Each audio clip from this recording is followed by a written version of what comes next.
Daha mı büyük dilerim hocam?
Sana ne var ya, ben anlamadım ki ya.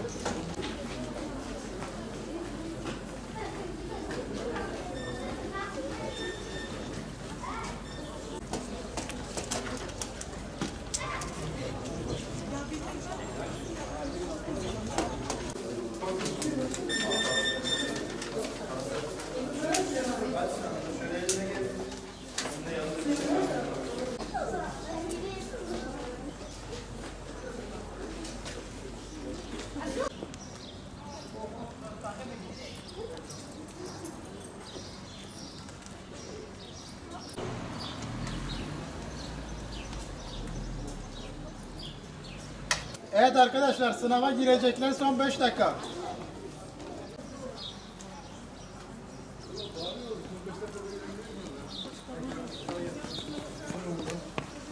Çok iyi koşar.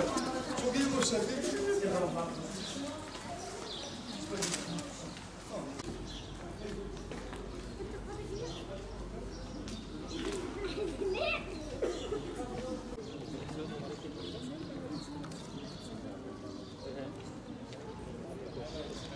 Cize'den geliyorum. Sınav için geldik. Yani bu sınav için bayağı çaba harcadık. İnşallah sonuçlarına katlanırız. Mutlu bir sonla bitireceğiz bu lise hayatını. Şu ana kadar bir heyecanım yok. Hani işin açıkçası olmayacak da sanırım, yani hayat bu böyle. Yani bu tür şeylere hazır olmalıyız. Hedeflerim konservatuvar. Konservatuvar bölümüne gitmek istiyorum. Müzik öğretmeni olmak istiyorum.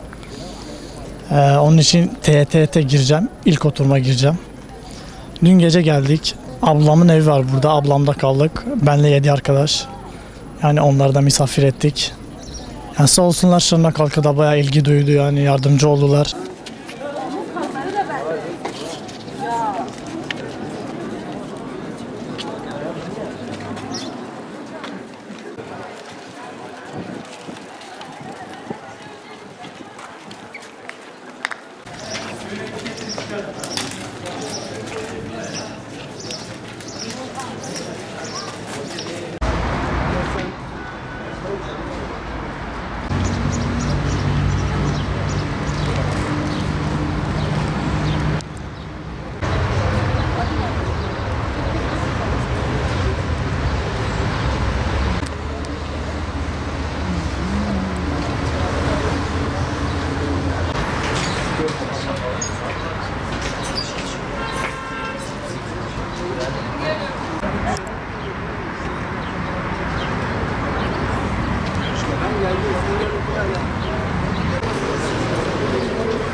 Girmeyen varsa son 5 dakika. Evet. Tamam.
Nerede?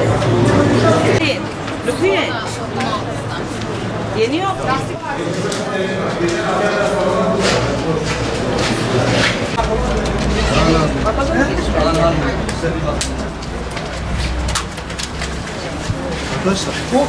Heyecanlıyım, stresliyim. Bu kadar. Teşekkür ederim. Evet, okulların ismi değiştiği için onu zor bulduk, yetişemedim o yüzden. Çok şükür yetiştik şimdi. Yetiştik. Tamam, gidiyorum ben.